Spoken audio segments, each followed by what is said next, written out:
Don't engage alone. We do this together.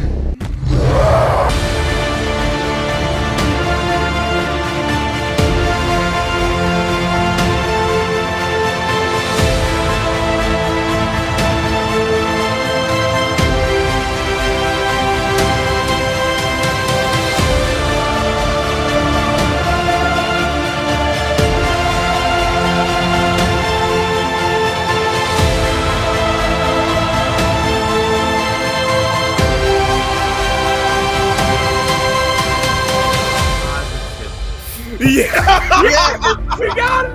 We got New 52 booklet. it! Somebody clip this one. Welcome to Under Two Capes. I am Jared. I am here with the regular gentleman. I'm here with Nick from the Phoenix Press. What's up, old man? You know, you're a third-rate Marvel movie with a fourth-rate co-star. Okay. And we're here with Deladia Plays. What's up, brother? Not much. What can I say more than the old man has arrived? So that makes it interesting. So can't wait to see what you have to say about the MCU. Yeah, movie so tier list. yeah, to be clear, so what we're doing this week is we're doing an MCU movie tier list. Movie. And so here are two requirements. We're only doing the movies, so no Netflix shows and no Agents of S.H.I.E.L.D. And we're stopping at Endgame. And we're doing MCU movies, so we're not going to be talking about the Captain America movies from the 90s, right? No, it's just movies that were made in the Marvel Cinematic Universe. The reason why I say stop it at Endgame is because all of them would go in the dog crap pile. So no Mostly. Spider-Man. There are a few Spider-Mans. There's one Spider-Man movie in this lineup. Oh, okay. So no Andrew, no Toby. No Andrew, no go. Just ones that showed up in the MCU until Endgame. So let's do this. If they show up after Endgame, it doesn't count. It doesn't count. Yeah, it doesn't So, count. yeah, I know why you have to clarify that. So let's do this. So for my categories, I have God tier, pretty great, good, decent, should not have been made, and why does this exist? So let's get started with Iron Man. Where we put Iron Man? I put that in the pretty good tier. Like, it's a good movie, and it's held up remarkably well.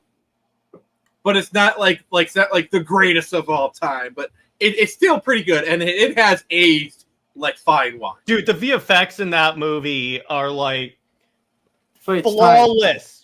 Well, you do realize a lot of that is they work with Stan Winston Studios on the suit. Yeah, exactly. Yeah.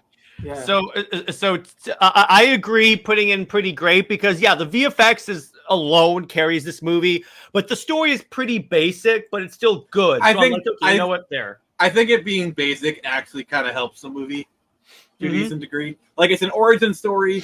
I think it being basic actually is to the movie's benefit. I'm going to argue. Sweet. How about you, Talati? Do you agree it goes in pretty great, or would you put it higher or lower? I would actually put this roundabout pretty good because the fact is, A, you got Jon Favreau directing this. B, you got Robert Downey Jr. to play Iron Man. C, the CGI for its time still lives up to now. So there's very good values. And the fact that they made like an cartoon after this movie released, they made a cartoon. Oh, yeah. Iron Man, Iron Avengers or something. Obviously not canon, but actually pretty decent. I am Iron Man. I love that. So then we get to the Hulk. I mean, the Incredible Hulk. And honestly, I put that in either good or decent. Like, me too. I was about to say because I think it's overhated, but it's not near the best. No. It's I'm just gonna say this. I kind of wish he had stayed on as the Hulk. I'm just spoiler. Mark Ruffalo is a downgrade as the Hulk.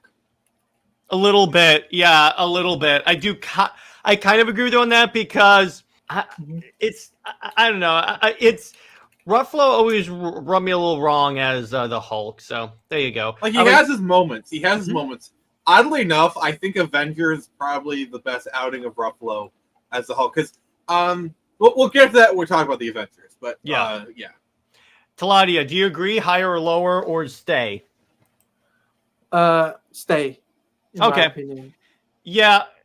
Again, this is a typical example of the VFX holding up pretty well again, but I think the story of this is obviously not as strong as Iron Man.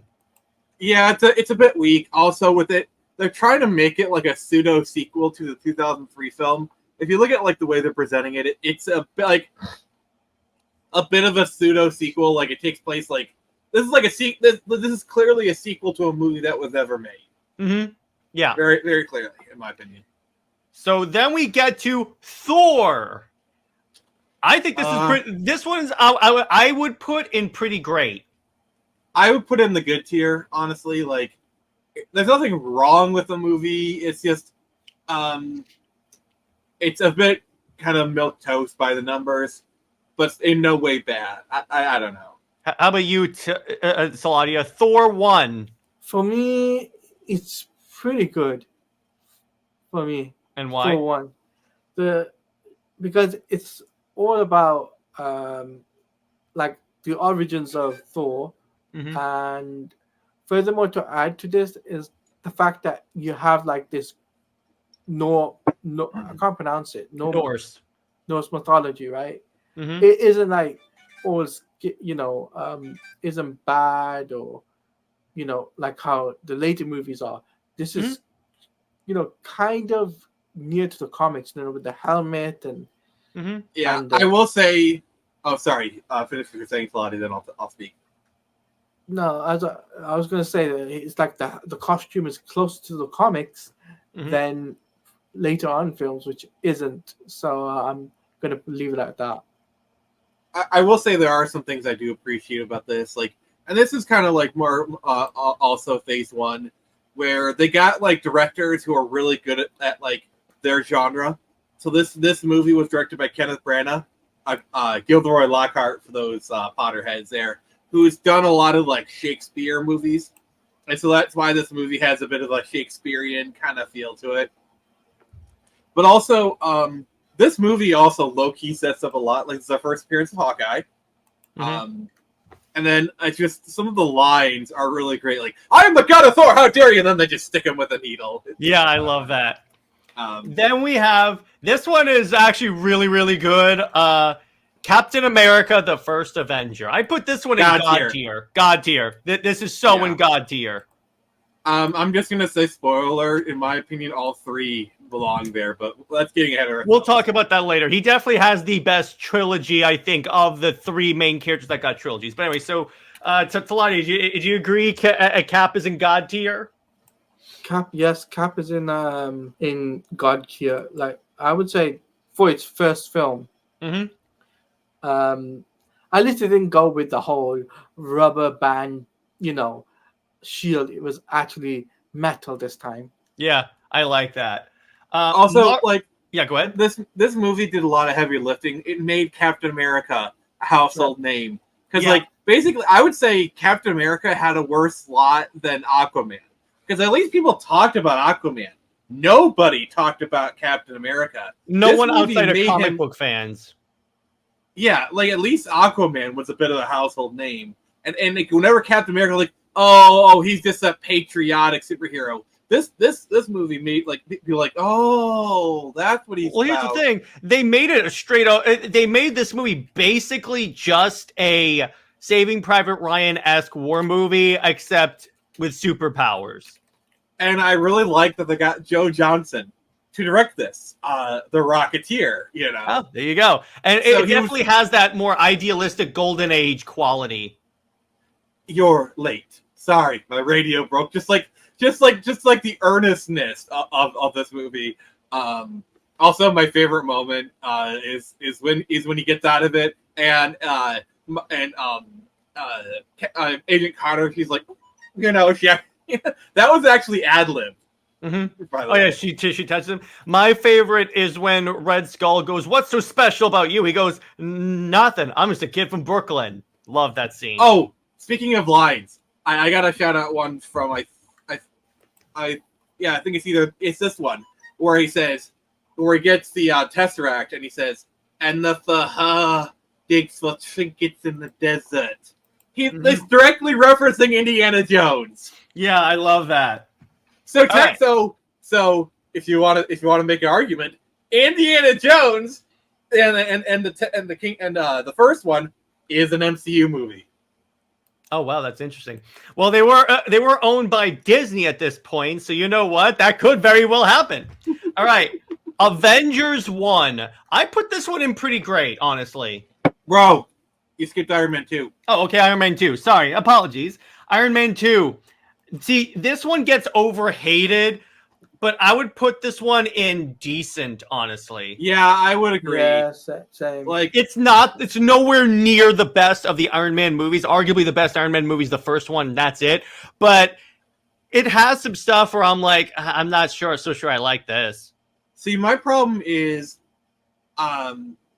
they didn't like they clearly wanted to adapt You in the Bottle, but it's so pulled back. Like, have you seen the alternate opening to this movie? Like, Yeah. it goes a lot. Like, they so pulled back from the Demon in the Bottle. It's just like you might as well not have done it at all. It's because they don't want to show a superhero drinking. By the way, so it's kind of funny. Remember the kid that Iron Man's behind when the drone shows up and the kid raises up the little fake repulsor glove? That was retconned to be Peter Parker. I hate it. Thanks. I hate it. I'm sorry. I think that's like a really stupid thing to do. It That's literally why it's changes. decent. It changes nothing. Like saying, "Oh, it's Peter Parker." It literally changes nothing. It never gets referenced in the movies. It's literally just one director saying it. They never actually mention it in the movies. Yeah, true. All right, now Avengers. This one I put in pretty great. I think this thing is held up by the fact that it was the first time we saw like a superhero team up on the big screen. Granted, there are a lot of Joss Whedonisms that I freaking hate, but there's enough good stuff in this movie to outweigh it. What do you guys think? I'll start with Nick. Yeah, I put it in the pretty good tier myself. Not quite God tier, but it's right on that borderline for me. I don't know. I like, you can definitely tell that Joss like favors certain characters, and when we get to Age of Ultron, it'll be even worse. Like his favoritism for certain characters. And his BS pairing. Joss Whedon has the pairing abilities of Bruce Timm. That's my Bruce Timm reference. But I will say a lot of these characters act very out of character. Like for Captain America, like they really ratchet up the man out of time aspect of his character for this film, which really feels kind of a bit out of, like, I know this is like the first movie after Avengers, but I don't know. It feels like, especially by the time you get to Winter Soldier, it's like he's adjusted so well in like the year. It just feels, I don't know. It doesn't feel It's right. a little weird. But so how about you, Talati? You agree? Pretty great. Yeah, I agree with Nick on this one. I'm sorry to say, it's not God tier. Like anyone who says it's God tier, no. Rose tinted glasses, my friends. Rose tinted glasses. Yeah, because this thing has an even simpler plot than Iron Man. But I'll argue it doesn't. The simple plot neither helps nor hurts the movie. Like the simple plot in Iron Man helps the movie because the plot in Iron Man, it's more of a character piece. Iron Man is more of a character piece, a character study, and the plot is just there to serve the characters. With this one, it's just like, how do we get these people together? And it does its job, but it's not any more engaging beyond that. Mm-hmm. Yeah. So now we move on to Phase 2. Iron Man 3. No, aka the everyone loses a hand phase. Yeah. Iron Man 3. Decent, yeah. I agree with Nick. Yeah, it's not bad. It's, again, see, with all the Iron Man movies except Iron Man 1, it's like, it's not bad, but it's not good either. Like, I can defend Iron Man 2. Like, there's a lot of good stuff there. Iron Man 3, it feels very undercooked. True. How about you, Talati? You agree? I agree with everything that Nick said. All right. It makes sense. Thor: The Dark World. I will say this Decent. movie gets way more. I'm gonna actually put this one in good because you know what? I dig this as a more darker MCU movie as opposed to all the ones that are comedies. So, how about you, Taladia? Break or tie? For Thor 2: The Dark World. I would have to say good only. I'm just gonna say it's gonna be interesting when we get to Ragnarok. That's gonna be a fight. Yeah, that I think I've made my thoughts on Thor Ragnarok same. very abundant. I'm but- gonna make my case. I'm gonna make my case. This one I already know what all three of us are going to say. You ready? Captain America, the Winter Soldier, God tier, right? God, What yeah, were they that's- thinking? Yeah, because the coolest part about this movie is because they spent all this time showing S.H.I.E.L.D. as this benevolent force. Then you find out everyone's a Hydra agent, and I'm like, wait, what? Like Hydra never went away after World War II. Wait, It was turned into an Jared. organization. What? before we get started, does anyone want to get out? Yeah, exactly. That elevator scene, anyway, even if it's followed by the completely BS scene where he jumps out of the elevator and like breaks his fall with the shield, I'm like, I'm sorry, you're gonna destroy your shoulder cap. I mean, he literally did the same thing at the beginning of this movie where he jumped out of a plane with a helmet without a parachute. Because you got to realize, landing in the water, you're basically landing on a concrete floor. Like that's how it works.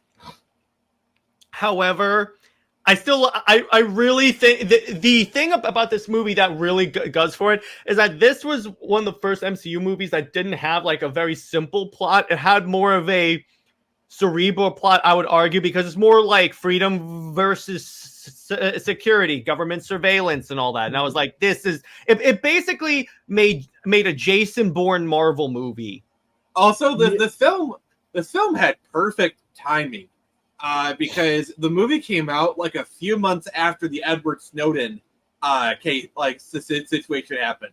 Mm-hmm. So like the whole NSA spying on you was still fresh in people's minds. And then you go to the movies and you kind of have a very similar plot. Like I don't think they were obviously they weren't planning it, but they got very lucky with the timing.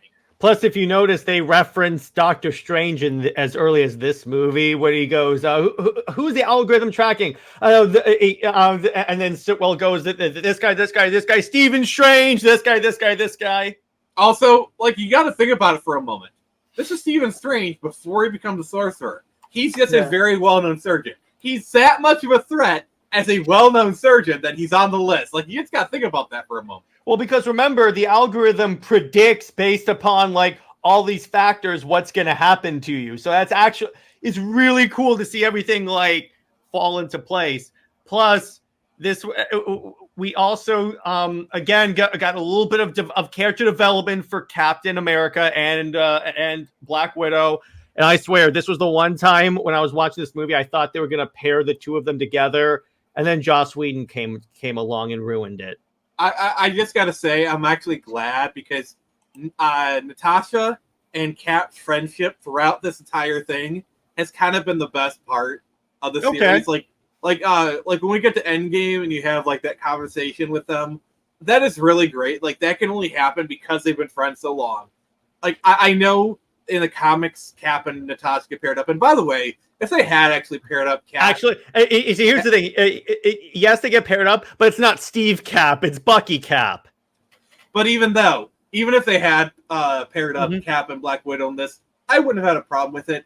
But I think them being friends actually works better for their character. Yeah, but I'm just saying the way they had them like set up, like that one scene, they're both in like...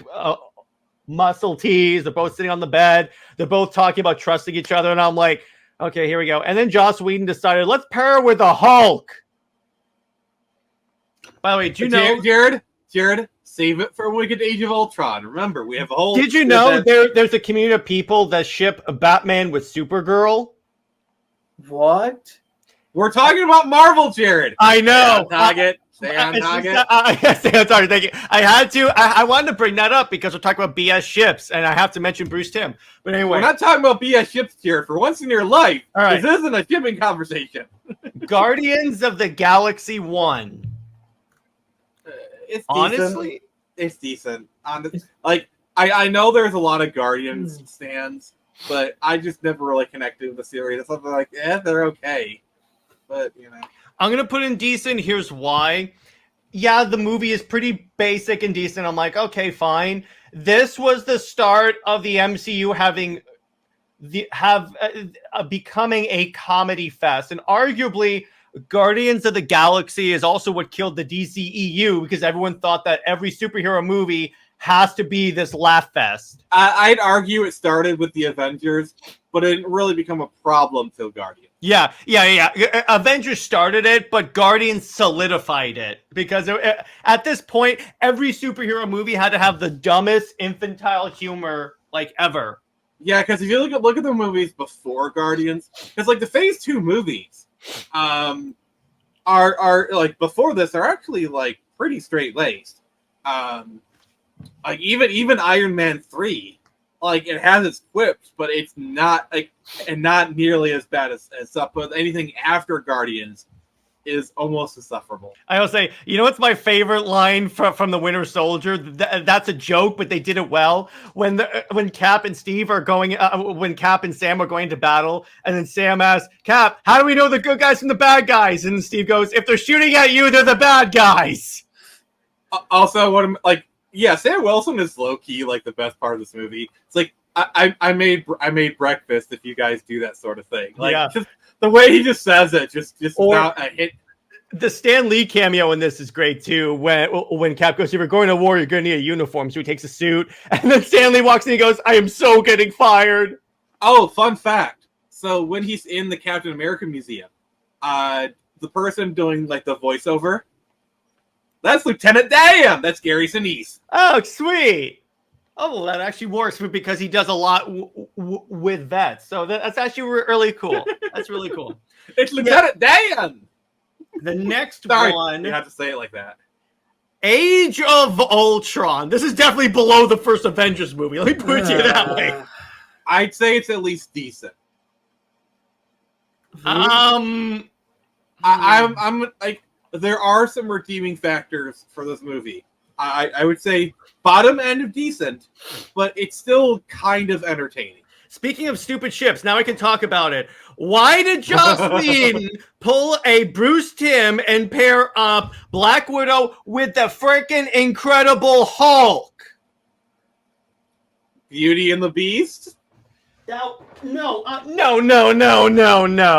I'm like, dude, this was when I started this is pre-Justice League, so this is before even my hatred of Joss Whedon started. It's because of this, because you even had kind of a setup with like Clint and Natasha from like Avengers 1. Then all of a sudden he retcons, oh yeah, Clint has a family that he never told anyone about. Okay. This is the part where I do have to defend this movie. This movie basically made Clint a character. The reason everyone loves Clint is because this movie was very kind to Clint. Yeah, yeah. Everything else concerning Clint is great. Like where he gives Wanda that pep talk, that was great. And then I have a bow. Like none of this makes sense. I know, but speaking of not making sense, it's just the whole retconning in a pretty major part of Clint having a wife and 2 kids that no one heard of except for Natasha, but that's understandable. But I'm just like, no. I will say, in the context of the way they said it, where like it's been kept off the books because he joined a spy agency. I don't know. I can believe it. Well, wait, you think Iron Man would have learned this? Because remember, by the way, here's a plot inconsistency with Avengers. So Tony hacked into S.H.I.E.L.D.'s files and decrypted all of them in that scene. He didn't know that that S.H.I.E.L.D. was actually Hydra, and he didn't know that Bucky, not Bucky, he didn't know that our good friend Clint had a family. Also, here's the thing. Wait. Clint said Fury kept it off the books, which means it was not in the records. Like, I think it was basically the only 3 people who knew about it was Fury, Clint, and Natasha. Those are the only people who knew about the situation. Maybe probably Fury might have diverted some funds or like set up like the the Blue Whale Foundation or something. You know, like just and sort of the Hydra stuff. It's easy. The Hydra records weren't part of the Shield dossier files. That part's easy. No, he was getting all of Shield's files. The Hydra parts weren't part of Shield files. But they were, because in Winter Soldier, Natasha leaked all of S.H.I.E.L.D.'s files to the internet, revealing that S.H.I.E.L.D. was Hydra. Well, that's after. No. No, Zola. Agree Here's to the thing. disagree. No. Zola was an active algorithm during the events of the Avengers. So I think it's pretty safe to say he was able to quarantine that section of the data from it. It's okay, I guess, but next one, Ant-Man. This one goes to Ant-Man 1. Ant-Man 1. It's decent. Yeah, I'm with Teladia. Honestly, the Ant-Man films, first one was okay. Second one was I haven't seen the third one. Third one's crap. But second one, first one, okay, I'll go with decent on this one. It's not bad, but it's not good. All right. Yeah. Phase 3. We're in the end game now. Oh. Okay, this one's automatically going God tier, Captain America Civil War. Yes. Because I told you all three would go in the God tier. No, I'm sorry. I was gonna push for all the Cap's movies that go in the God tier at first, because guess what? Those ones are awesome. Because it's like this is one of the occasions where they deviate from the comics to a degree, but I like because they use the basic premise of Civil War to tell an original story. And I'm fine when they do that because they're still respecting the basic plot of the book. Yeah. Mm-hmm. Plus, this was the introduction of Spider-Man, which I enjoyed him in this one. You also had like the best version of Black Panther. Oh, yes. And then you also had like the interaction between Falcon and the Winter Soldier. So you like cats? Or like where they fight Spider-Man and like knock him away, and then Bucky goes, "You couldn't have done that before. I hate you." I love how they're just like, oh, who's this kid? And like Bucky tries to punch him. It's like, also you realize like Spider-Man is barely even trying to hold back there. Like, you have a metal arm. That's awesome. And then you also have the dope airport fight scene where like they clash. I like that. I just want to say, if this was Andrew or Toby Spider-Man in that fight, he could have bodied almost all of them. Because you got to realize, Spider-Man was probably one of the most powerful people there. The reason he got defeated was because of experience. All the people had experience. I would say so. And see, the part about this, the reason why I'm glad we're not going past Endgame is because then we avoid the stupid retcon that after this, Rhodey was a Skrull the entire time. And I'm like, I love how even Marvel is trying to pretend that series never happened.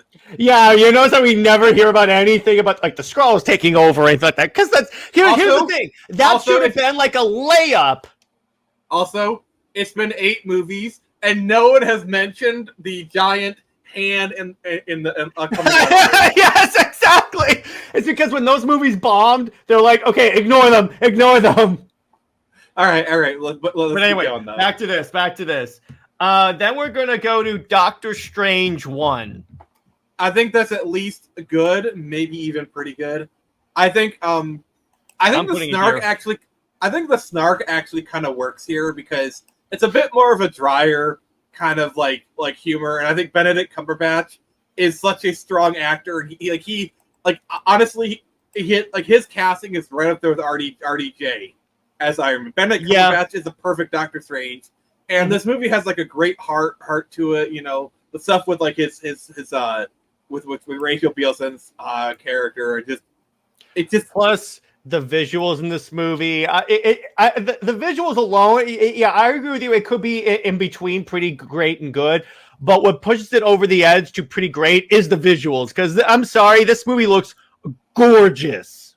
Yeah, it's got a great character arc. Like, one of my favorite moments is when the Ancient One needs surgery, and he literally hands the scalpel over to the other doctor. I love that as a character moment for him. Yeah. All right. So, and Salati, did you agree that Doctor Strange is pretty great? I think it's pretty great in my opinion because like the visual effects and everything. It's a mind trip of a film.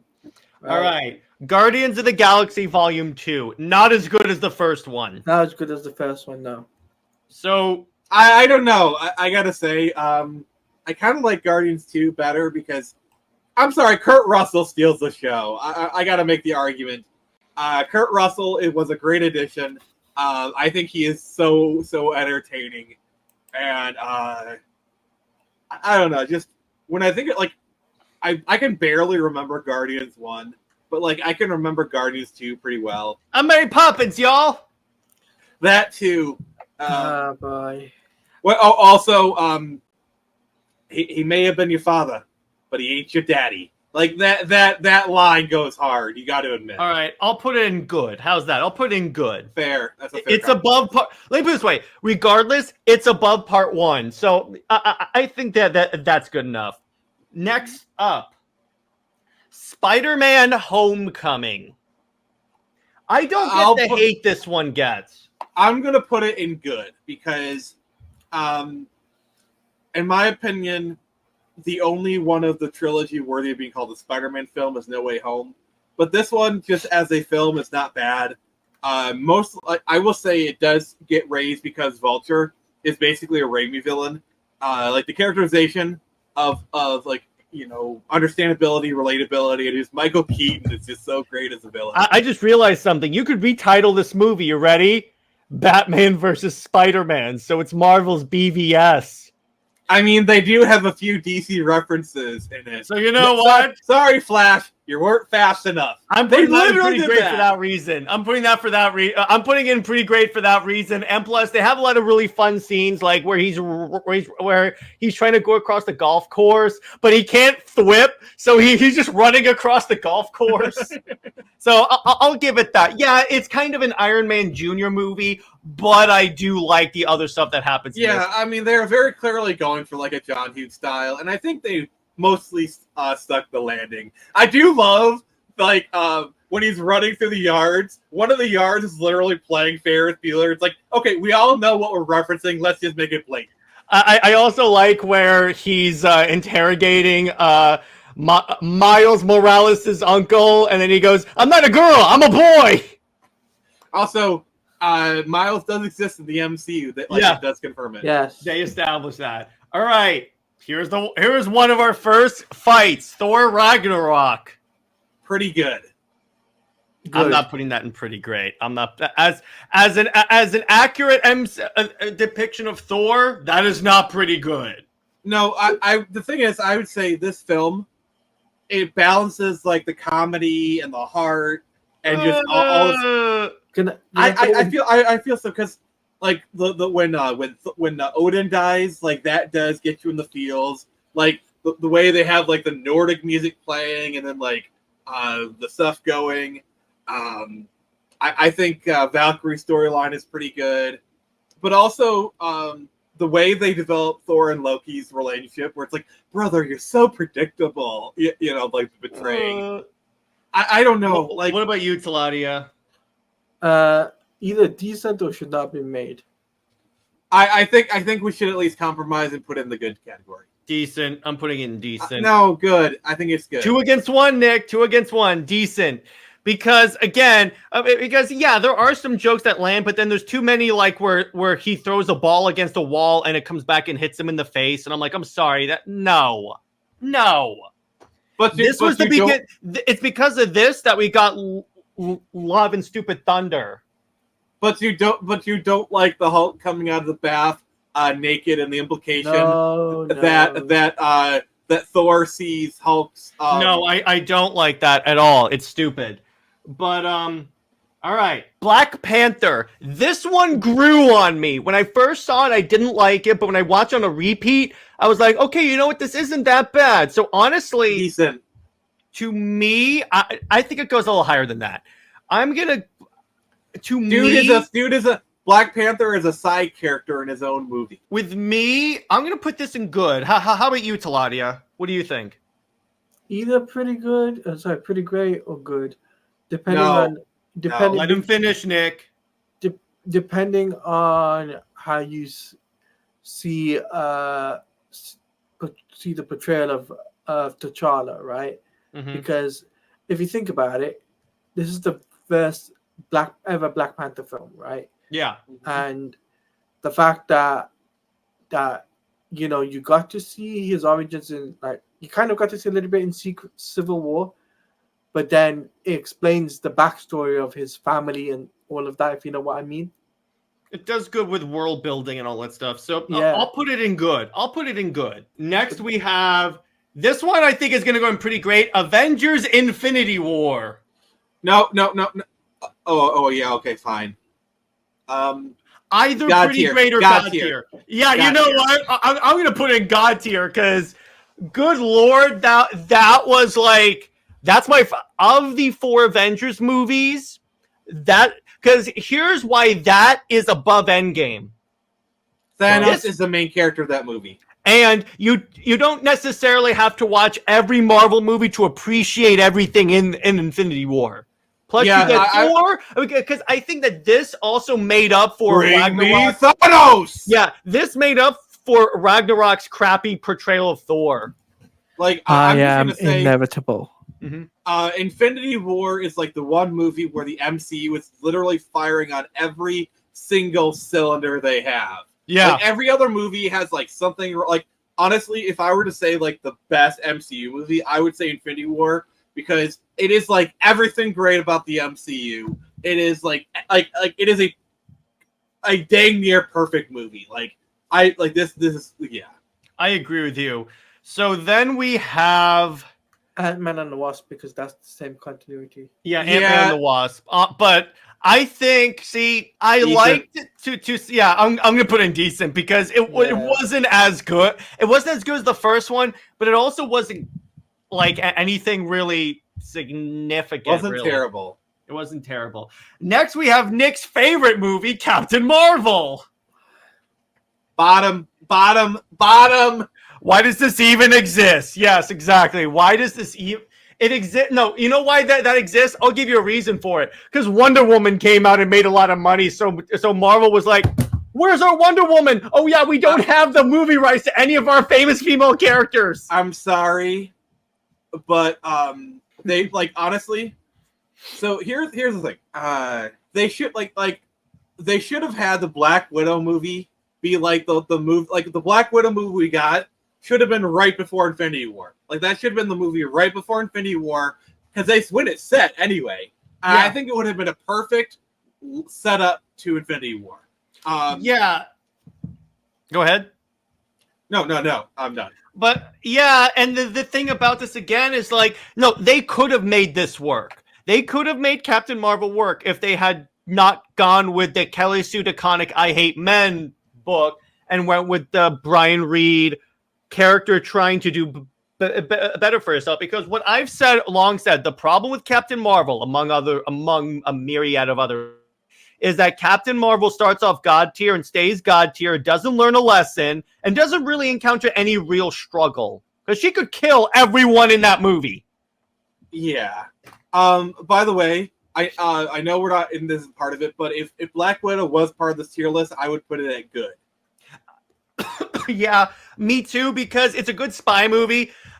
The only thing for me putting it in pretty great is the Taskmaster. Yeah, no argument there. Because otherwise I would have put in pretty great, because other than that, I think it's actually a really, really, really a sleeper hit. See, my thing is, the fact that she was already dead when the movie came out, yeah, it does kind of like I feel like if this movie had come out in the lead up to Infinity War, it would have been $1 billion. It would have been a great movie. Speaking of lead up to Infinity War, that's the only reason why Captain Marvel made $1 billion, because they marketed it as this is required viewing for the MCU. Where also, guess what? Wait. The only thing that this sets up in the MCU is why the Avengers are called the Avengers. Oh, not only that, but it explains how Fury lost an eye.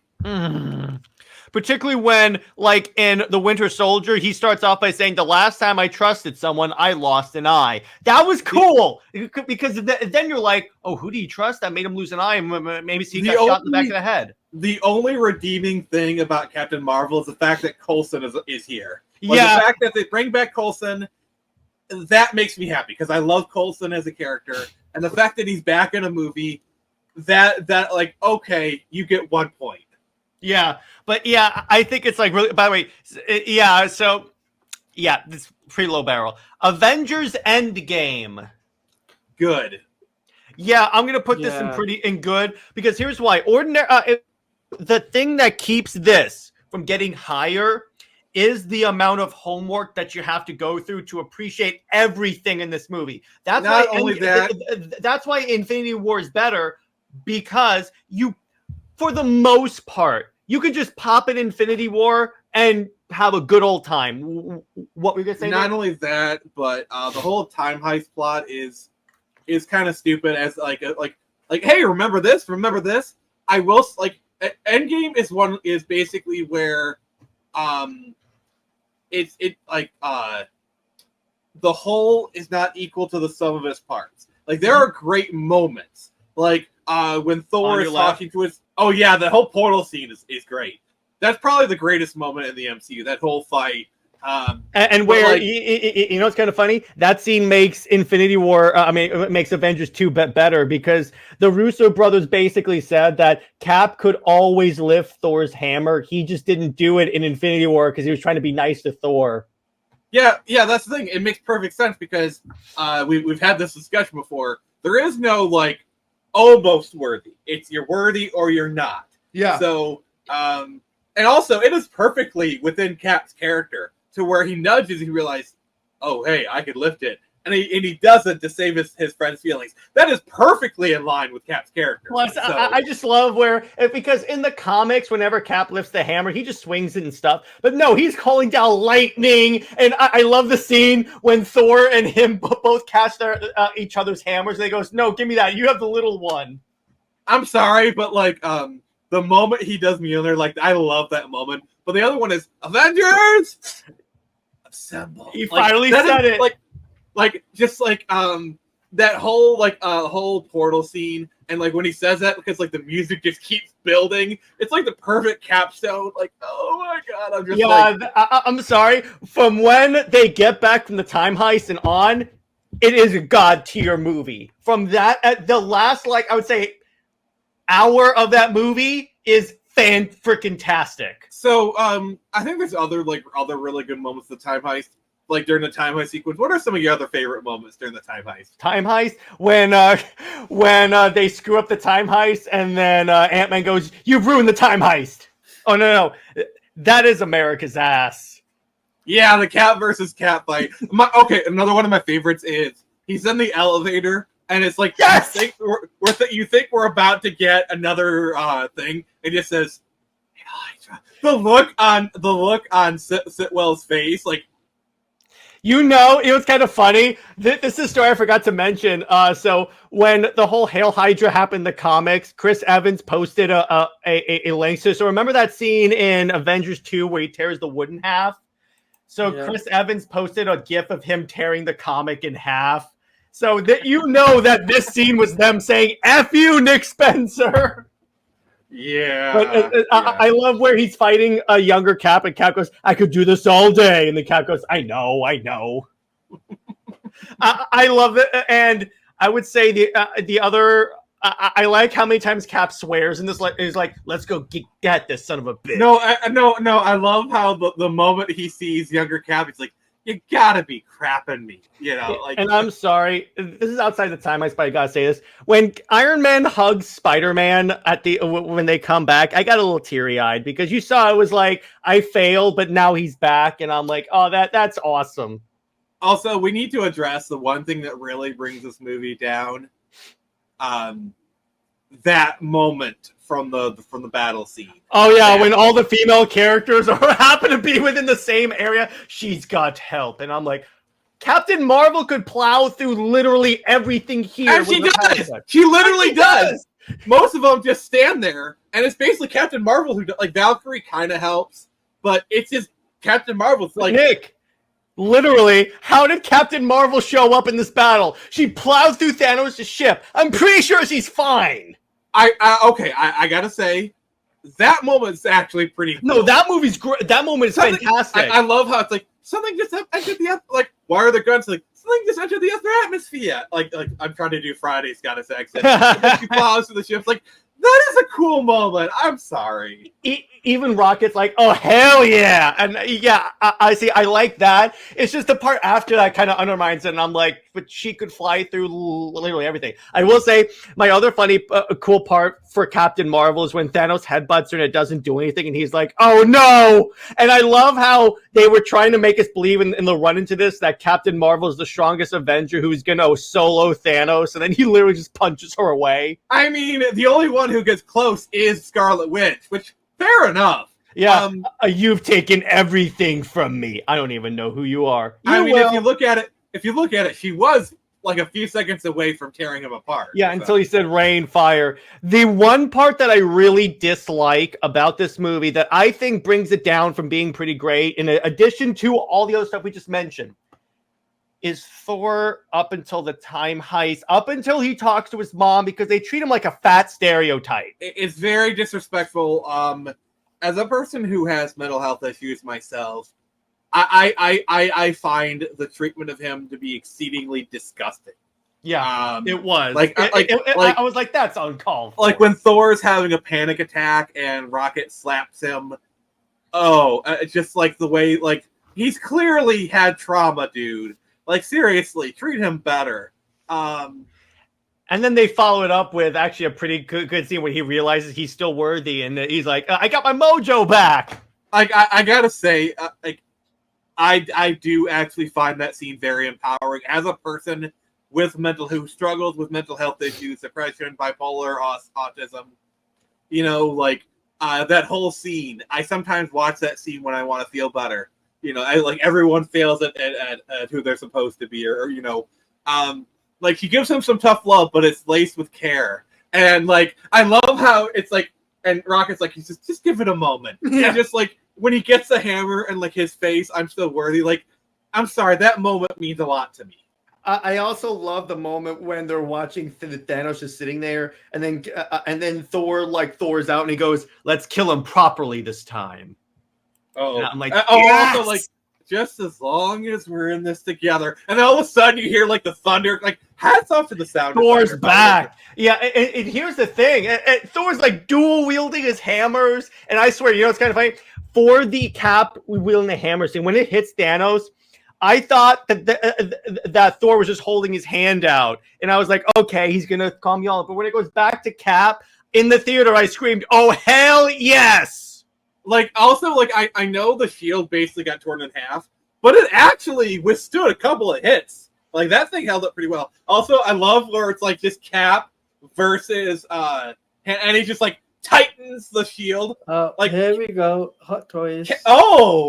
Like, from Cap that, he even has the broken shield. It's just I have the whole one right there. But yes, he has the hammer. Cap was literally about to go one-on-one against Thanos. Because he was like the last person standing against an army. I thought they were going to kill Cap at that moment. He was going to have like a last stand moment. And then on your left, when that happened, and I'm like, oh, everyone's coming back. That is so cathartic. Like, that scene is so cathartic. Also, here's the good part about that. Like, I like how they did like the bugle was the first note they played. Yeah, here's the interesting part about that portal scene, because if you notice, the main characters of this movie are like relatively the original Avengers roster, and then it's like the entire universe from Iron Man on just shows up, and we get this epic battle, even if it was reportedly a ripoff from Zack Snyder's plans for the Justice League.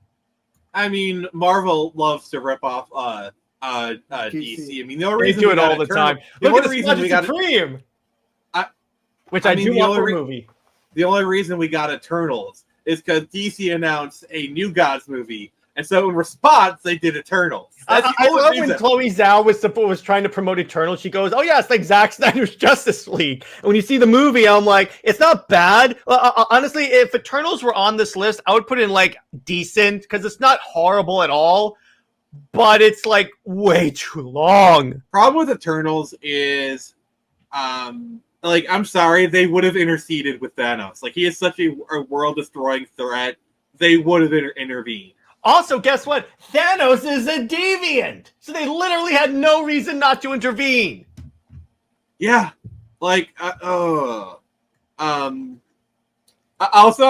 do love how Marvel loves to reference Superman. Like the fact that it gave It's like, Superman. It's Superman. I love like Marvel's like, yes, Icarus is Superman. We're literally going to mention Superman. Also, my favorite line in all of comic movies: "You do too much. You're not Superman, you know." Yeah, I love that. So, all in all, you know what's kind of funny? Most of the MCU movies up until Endgame have been at worst decent. I At love best, Captain God Marvel's tier. just sitting down there at the That's bottom. the only one that we said is like objectively horrible. And you know, see, here's the thing: it's really in both of these categories. Should not have been made, and it has no reason to exist. So there you go. But like everyone else is like great, or like most of the other movies that I say would come out were pretty good. Like I would put Falcon, the Winter Soldier in decent. I would put Doctor Strange 2 in actually decent. Most of the other movies are decent, except for Black Widow, which I would put in either good or pretty great. Wakanda Forever is decent. Eternals, Spider-Man No Way Home, I would say is pretty great. Eternals, I would put under should not have been made. Yeah, because here's the thing. Kevin Feige is like James Gunn in the way that he likes to make movies about really obscure characters. The problem with that is that no one knows who the hell the Eternals are. And then their whole point of intervening when the Deviants are involved doesn't make sense when Thanos. She-Hulk is why does this exist? Yeah. Moon Knight I would put in pretty great. Ms. Marvel I would put in pretty great. Because honestly, I really dug Ms. Marvel. And that says a lot coming from me. Hawkeye I would put into good or pretty good, honestly. Secret Invasion goes in the why does this exist? Thor Love and Thunder goes into why does this exist? No, that goes even lower. WandaVision I think goes in pretty great. I'd put it in decent. Shang-Chi is decent, definitely, because it's like, I get it, but again, see, Shang-Chi, the problem with the later MCUs, particularly when they did Origins, that they were generic origin stories that really, at this point, we had moved beyond those very... Black Widow put in the good tier, I think. Yeah, that goes good. I think good tier. But anyway, so that's our MCU tier list. Oh. Let us know if we're wrong. Wait. Yeah, go ahead. Real quick, I want to talk about what about some of the Netflix stuff like Daredevil, God tier, Punisher, God tier. I haven't watched Jessica Jones. Iron Fist put in the decent. Luke Cage is good. Iron Fist is probably should not have been made, just because of how they handled it. But Daredevil and Punisher go in the God tier. Those series are fantastic. Defenders, I put as decent. Decent, yeah. But all in all, so hey guys, if this episode does well, we'll do a follow-up maybe with the other Marvel movies, watch them all being decent. And then maybe we'll do like non-MCU Marvel movies. So just let us know what other tier lists you guys would like us to do. But anyway, so Taladia, tell everyone where they can find you and what have you got coming out on your channel. So you guys can follow me on Twitter at TaladiaPlays_, and if you want to check me out on YouTube, it's at Taladia Plays. Next week, I'm going to be doing Snyder Fans Read Comics. I'm going to be talking about Summer Game Fest.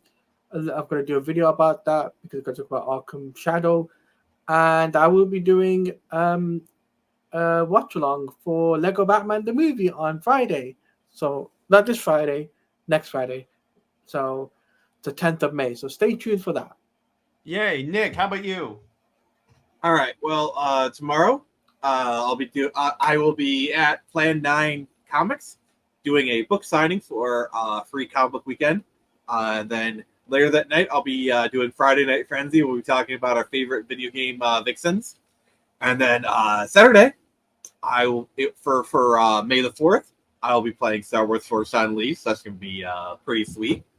And yeah, also make sure to tune into Friday Night Frenzy tomorrow because I'll be talking more tonight. Because remember, this comes out on Fridays. Yeah. Also, just want to note, we have a week till the launch party of Turn Samurai #4. It'll be a simulcast between Jared from Comics League and my channel. So it'll be broadcast on both our channels. We'll be launching this new comic to the world. So for me, but by the time this goes up, I will have already done my collab with Nerdette, but I am collabing with her on Friday at 10:30. Oh, cool. We're going to be talking about dealing with internet trolls. Oh boy, Clovis fans, I'm coming for you. And for movie night, we're going to be talking about Batman Year One. Pretty solid adaptation. I like it. For CLD, we're just going to be chilling, talking about the news for this week. CLD talking about Bo DeMayo coming out as a Snyder fan. Well done, sir. And by the way, if you're somehow watching this and would like to come on the show, we'd love to have you.